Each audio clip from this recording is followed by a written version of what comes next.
Nuovo colpo ai danni dei vigili del fuoco.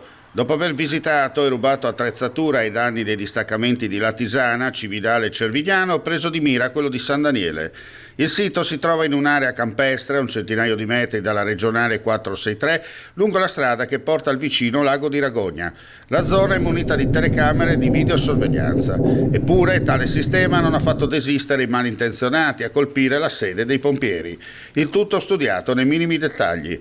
L'operazione è scattata nel corso della notte tra l'11 e il 12 gennaio.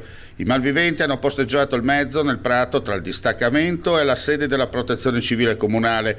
Muniti di cesoie hanno tagliato una parte della rete metallica e si sono introdotti nel piazzale esterno, raggiungendo il deposito portando via materiale prezioso, pinze e divaricatori, strumenti che servono in particolare per portare fuori le persone dalle auto incidentate. Motoseghe, mototranciatori e una mazza. Il tutto immortalato fotogramma dopo fotogramma dalle telecamere interne. Poi, prima dell'arrivo delle forze dell'ordine, una volta caricato il tutto, si sono dati alla fuga facendo perdere le tracce.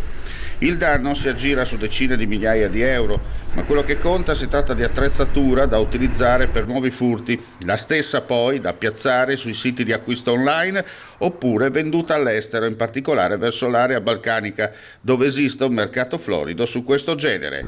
Indagini in corso da parte dei carabinieri.